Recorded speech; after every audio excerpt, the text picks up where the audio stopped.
MP Mithun రెడ్డికి bail మంజూరైంది. అక్రమ మద్యం కేసులో మిథున్ రెడ్డికి బెయిల్ మంజూరు చేసింది ఏసీబీ కోర్టు. జూలై 20న మిథున్ రెడ్డిని పోలీసులు అరెస్ట్ చేశారు. ఎంపీ మిథున్ రెడ్డికి బెయిల్ మంజూరైంది. ఏసీబీ కోర్టు ఈ బెయిల్ను మంజూరు చేసింది. మద్యం అక్రమ కేసులో మిథున్ రెడ్డి బెయిల్ మంజూరు చేసింది ఏసీబీ కోర్టు. జూలై 20న మిథున్ రెడ్డిని పోలీసులు అరెస్ట్ చేశారు. ఇప్పుడు ఎంపీ మిథున్ రెడ్డికి బెయిల్ మంజూరైన పరిస్థితి. మద్యం అక్రమ కేసులో మిథున్ రెడ్డికి బెయిల్ మంజూరు చేసింది ఏసీబీ కోర్టు. జూలై 20న మిథున్ రెడ్డిని పోలీసులు అరెస్ట్ చేశారు. ఇదే అంశంపై పూర్తి సమాచారాన్ని ఏసీబీ కోర్టు నుంచి మా కరెస్పాండెంట్ సతీష్ అందిస్తారు. సతీష్, అనుశ్రీ, వైఎస్ఆర్ కాంగ్రెస్ పార్టీ ఎంపీ మిథున్ రెడ్డికి ఏసీబీ కోర్టు బెయిల్ మంజూరు చేసింది. కొద్దిసేపటి కిందటే ఏసీబీ న్యాయమూర్తి ఈ తీర్పునిచ్చారు. మద్యం కేసులో అక్యూజ్డ్ 4గా ఆ ఎంపీ మిథున్ రెడ్డిని సిట్టు అరెస్ట్ చేసింది. మద్యం అక్రమ కేసుకు సంబంధించి మొదటి నుండి ఎంపీ మిథున్ రెడ్డి ఈ కేసుతో తనకు ఎలాంటి సంబంధం లేదన్నటువంటి వాదన వినిపించారు. విచారణకి వెళ్ళారు. కేవలం వైఎస్ఆర్ కాంగ్రెస్ పార్టీ అధ్యక్షుడు వైఎస్ జగన్మోహన్ రెడ్డి చుట్టూ ఉన్న వాళ్ళని టార్గెట్ చేసినటువంటి సందర్భంలో ఎంపీ మిథున్ రెడ్డిని ఈ కేసులో అరెస్ట్ చేశారు. ఈ కేసుకి సంబంధించి జూలై 20వ తేదీన ఎంపీ మిథున్ రెడ్డిని సిట్ అరెస్ట్ చేసింది. ముందుగా సుప్రీంకోర్టు ముందస్తు బెయిల్ కోసం సుప్రీంకోర్టును కూడా ఎంపీ మిథున్ రెడ్డి ఆశ్రయించారు. సుప్రీంకోర్టులో దాదాపు వాదనలు జరిగిన తర్వాత సుప్రీంకోర్టు ఇచ్చిన డైరెక్షన్ మేరకు సిట్ ముందు హాజరైన తర్వాత ఎంపీ మిథున్ రెడ్డిని ఈ కేసులో అరెస్ట్ చేసింది. జూలై 20న అరెస్ట్ అయినటువంటి మిథున్ రెడ్డికి ఇప్పుడు ఆ బెయిల్ మంజూరైంది. దాదాపుగా జూలై 20 నుండి సుమారుగా జూలై 20 అదేవిధంగా అప్పటి నుండి ఈ రోజు వరకు కూడా రాజమండ్రి సెంట్రల్ జైల్లో ఉన్నటువంటి మిథున్ రెడ్డికి సంబంధించి కొద్ది రోజుల కిందట ఆ సిట్ అధికారులు కస్టడీ కూడా తీసుకున్నారు. కస్టడీ పిటిషన్ కూడా కస్టడీ తీసుకున్న తర్వాత కూడా విచారించిన తర్వాత కూడా కేవలం ఒక 5 కోట్ల రూపాయల ట్రాన్సాక్షన్ సంబంధించి, అది కూడా ఒక చెక్కు ద్వారా జరిగినటువంటి ట్రాన్సాక్షన్ సంబంధించి ఈ కేసులో ఎంపీ మిథున్ రెడ్డిని ఇరికిచ్చారు. సో మద్యం కేసుకు సంబంధించి ఇప్పటికే వైఎస్ జగన్మోహన్ రెడ్డి చుట్టూ ఉన్నటువంటి వాళ్ళపైన వరుసగా కేసులు పెడుతూ వచ్చారు. దాదాపుగా ఈ కేసులో 12 మందిని అరెస్ట్ చేశారు. ఇందులో A1గా రాజ్ కసిరెడ్డిని ఏప్రిల్ 22న అరెస్ట్ చేశారు. అదేవిధంగా చాణక్యని ఏప్రిల్ 24న అరెస్ట్ చేశారు. A8గా ఉన్నటువంటి సజ్జల శ్రీధర్ రెడ్డిని ఏప్రిల్ 26న అరెస్ట్ చేశారు. పైలా దిలీప్ని మే 1న అరెస్ట్ చేశారు. మే 28న బెయిల్ వచ్చింది. దాదాపుగా బెయిల్ వచ్చింది. అదేవిధంగా బాలాజీ గోవిందప్పను మే 14వ తేదీన A33గా ఉన్నటువంటి బాలాజీ గోవిందప్పను అరెస్ట్ చేశారు. సెప్టెంబర్ 6వ తేదీన బాలాజీ గోవిందప్పకు బెయిల్ వచ్చింది. అదేవిధంగా ధనంజయ రెడ్డి మాజీ ఐఏఎస్ అధికారి ధనంజయ రెడ్డికి కూడా మే 16న అరెస్ట్ చేశారు. సెప్టెంబర్ 6న బెయిల్ వచ్చింది.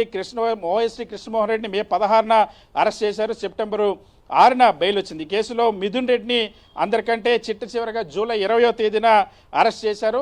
అరెస్ట్ చేసిన తర్వాత మిథున్ రెడ్డిని మధ్యలో సిట్ అధికారులు కస్టడీకి కూడా తీసుకున్నారు. కస్టడీకి తీసుకున్న తర్వాత ఈరోజు ఆ బెయిల్ పైన మొన్న వాదనలు ముగిసిన తర్వాత ఈరోజు బెయిల్ పైన ఏసీబీ న్యాయమూర్తి ఉత్తర్వులు జారీ చేశారు. కొద్దిసేపటి కిందట 2 లక్షల షూరిటీ పూచీకత్తులు ఇచ్చి బెయిల్పై విడుదల చేయాలని చెప్పి మిథున్ రెడ్డికి ఆదేశించారు. సో ప్రస్తుతం ఈ బెయిల్ ఆర్డర్ వచ్చిన తర్వాత రాజమండ్రి సెంట్రల్ జైల్లో ఉన్నటువంటి ఎంపీ మిథున్ రెడ్డిని విడుదల కానున్నారు. ఇక్కడ నుండి బెయిల్ ఆర్డర్ వచ్చిన తర్వాత ఆ పూచీకత్తులను సమర్పించిన తర్వాత బెయిల్ కాపీలు తీసుకెళ్లిన తర్వాత రాజమండ్రి జైల్లో సమర్పించిన తర్వాత వాటిని ఇవాళ సాయంత్రం లేదా రేపు ఉదయం సమయాన్ని బట్టి ఇక్కడ ప్రక్రియ జరిగేటువంటి సమయాన్ని బట్టి ఇవాళ సాయంత్రం లేదా రేపు ఉదయాన్న ఎంపీ మిథున్ రెడ్డి జైలు నుండి విడుదలయ్యేటువంటి అవకాశాలు ఉన్నాయి. ఈ కేసులో మా ఎంపీ మిథున్ రెడ్డి కేవలం ఉద్దేశపూర్వకంగా ఎంపీ మిథున్ రెడ్డిని ఇరికించారు. వైఎస్ఆర్ కాంగ్రెస్ పార్టీ అధ్యక్షుడు వైఎస్ జగన్మోహన్ రెడ్డి చుట్టూ ఉన్నటువంటి వ్యక్తులను మనం చూస్తున్నాం. ఇప్పటివరకు ఈ బెయిల్ వచ్చినటువంటి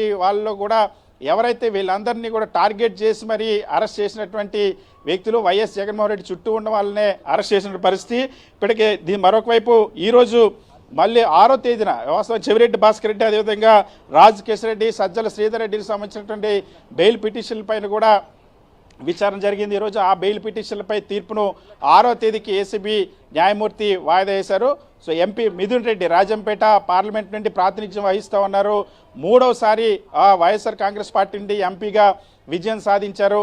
ప్రస్తుతం వైఎస్ఆర్ కాంగ్రెస్ పార్టీ లోక్సభ పక్ష నాయకుడిగా ఉన్నారు.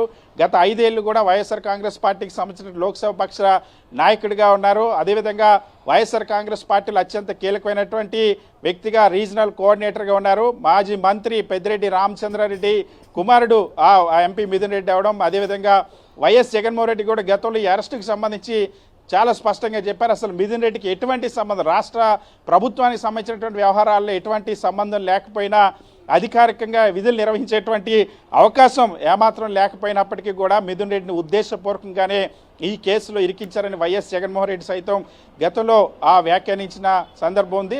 సో ఇప్పుడు దాదాపుగా జూలై 20 నుండి సుమారు జూలై, ఆగస్టు, ఇప్పుడు సెప్టెంబర్, దాదాపుగా 70 రోజుల పాటు ఎంపీ మిథున్ రెడ్డిని జైల్లో ఉంచారు. సుమారు 70 రోజుల అనంతరం ఇప్పుడు ఎంపీ మిథున్ రెడ్డికి బెయిల్ మంజూరైంది. ఏసీబీ న్యాయమూర్తి గతంలో వేసినటువంటి పిటిషన్ విచారణ తిరస్కరించిన తర్వాత రెండోసారి వేసినటువంటి పిటిషన్ ఇది. దీనిపైన కొద్దిసేపటి కిందట ఏసీబీ న్యాయమూర్తి తీర్పునిచ్చారు. ఈ కేసులో ఇప్పటివరకు 5గురు విడుదలయ్యారు. ఈ కేసుకి సంబంధించి బాలాజీ గోవిందప్ప, ధనుంజయ రెడ్డి, కృష్ణమోహన్ రెడ్డి, అదేవిధంగా పైలా దిలీప్, అదేవిధంగా ప్రస్తుతం మిథున్ రెడ్డి విడుదలయ్యారు. ఇంకా ఈ కేసుకు సంబంధించి ఇంకా 7గురు విడుదల కావాల్సిన 7గురు ఇంకా రిమాండ్లో ఉన్నారు. ఇందులో చెవిరెడ్డి భాస్కర్ రెడ్డి, వెంకటేష్ నాయుడు, బాలాజీ యాదవ్, నవీన్ కృష్ణ, అదేవిధంగా రాజ్ కేశ్ రెడ్డి, చాణక్య, సజ్జల శ్రీధర్ రెడ్డి. సో ఈ కేసు విచారణ సందర్భంగానే అనేక సందర్భాల్లో సిట్టు విచారణ జరిపినటువంటి తీరు పట్ల కానీ, సిట్టు ఎల్లో మీడియా కలిపి చేసినటువంటి దుష్ప్రచారం కానీ, వీటన్నిటిపైన అనేక విమర్శలు వెల్లువెత్తాయి. ఈ దేశంలోనే అత్యంత విమర్శలు ఎదుర్కొన్నటువంటి కేసు ఇది. దాదాపుగా 3,200 కోట్ల రూపాయల కుంభకోణం అని చెప్పినప్పుడు కూడా మనీ ట్రయల్ని ఎక్కడ కూడా గుర్తించలేకపోయారు. ₹1 కూడా ప్రభుత్వ నిధులు దారి మళ్ళినట్టు కానీ, దుర్వినియోగం అయినట్టు కానీ ఇప్పటి వరకు కూడా సిట్ ఎక్కడ కూడా నిర్ధారించలేకపోయింది. అనుశ్రీ, సతీష్, లిక్కర్ కేసులో వరుసగా నిందితులకు బెయిల్ రావటం అన్నది ఆరోపణల్లో బలం లేదని తేలిపోయినట్లే భావించవచ్చా?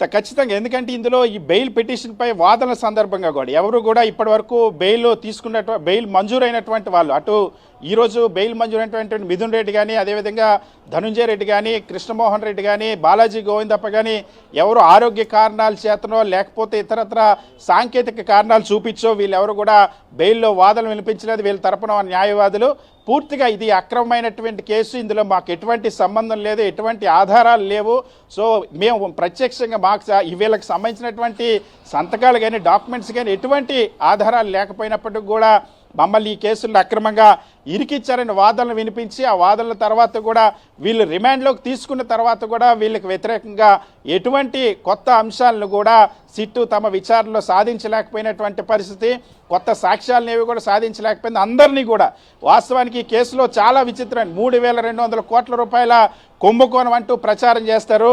సిట్టే దాన్ని ప్రచారం చేస్తుంది. ఏ రూపాయి అంటే ప్రభుత్వానికి రావాల్సినటువంటి 3,200 కోట్ల దారి మెల్లే అంటే దానికి సమాధానం లేదు. లేదా ప్రభుత్వం మంజూరు చేసినటువంటి నిధులు ఏమైనా దారి మెల్లే అంటే దానికి కూడా ఎస్టాబ్లిష్ చేయలేకపోయింది.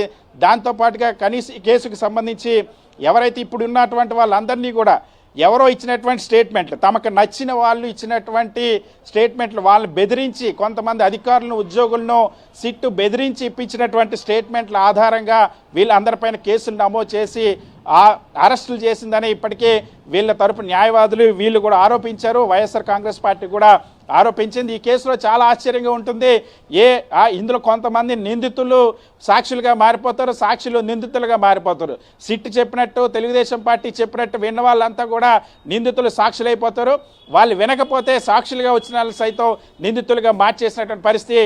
కొంతమంది చేత బలవంతపు వాంగ్మూలాలు తీసుకున్నారు, కొట్టి మరి వాంగ్మూలాలు తీసుకున్నారని ఇప్పటికీ అనేక మంది కోర్టును కూడా ఆశ్రయించారు. ఏవైతే బెవరేజ్ కార్పొరేషన్ మాజీ ఎండి వాసుదేవరెడ్డి 3 సార్లు హైకోర్టును ఆశ్రయించారు. నన్ను ఒత్తిడి చేస్తూ ఉన్నారు, నన్ను బెదిరిస్తూ ఉన్నారు అన్న అంశాన్ని హైకోర్టు దృష్టికి కూడా తీసుకెళ్లారు. తర్వాత ఎవరైతే బాలాజీ యాదవ్ కానీ, వీళ్ళంతా వెంకటేష్ నాయుడు కానీ, వీళ్ళపైన కూడా ఇటువంటి వేధింపులు గురి చేశారన్నటువంటి పిటిషన్లు కూడా దాఖలు చేసినటువంటి పరిస్థితి. అదేవిధంగా తెలుగుదేశం పార్టీ ఇచ్చినటువంటి స్క్రిప్ట్ని ఎల్లో మీడియా ప్రచురించిన స్క్రిప్ట్నే సిట్టు ఛార్జ్ షీట్లుగా, ఎఫ్ఐఆర్ కాపీలుగా మార్చినటువంటి అరుదైనటువంటి ఆశ్చర్యకరమైనటువంటి విచారణ ప్రక్రియ ఈ కేసులో సాగడం పట్ల కూడా అనేక విమర్శలు వచ్చాయి. వైఎస్ఆర్ కాంగ్రెస్ పార్టీ కూడా దాన్ని తీవ్రంగా తప్పుపట్టింది.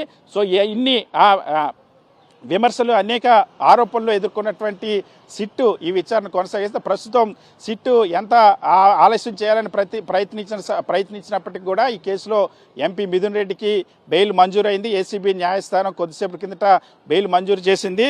ఈరోజు దీంతో ఎవరైతే సజ్జల శ్రీధర్ రెడ్డి, వెంకటేష్ నాయుడు, చెవిరెడ్డి బెయిల్ పిటిషన్లపై కూడా ఈరోజు వాదనలు మిగిసే దీనిపైన ఆర్డర్స్ రావాల్సినటువంటి అవసరం ఉంది.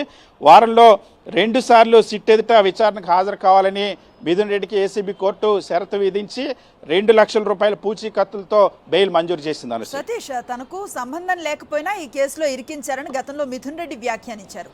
ఇప్పుడు కోర్టు కూడా బెయిల్ మంజూరు చేసింది. ఎలా చూడొచ్చు అంటారు? అంటే చాలా స్పష్టంగా ఈ కేసులో మనం వరుసగా జరుగుతున్నటువంటి పరిణామాలు చూసినట్టయితే అరెస్టు చేయడం వరకు ఏదైతే ప్రాథమిక దశలో ఉన్నాయి, విచారణలో ఇంకా వెలుగులోకి రావాల్సినటువంటి అంశాలు చాలా ఉన్నాయి.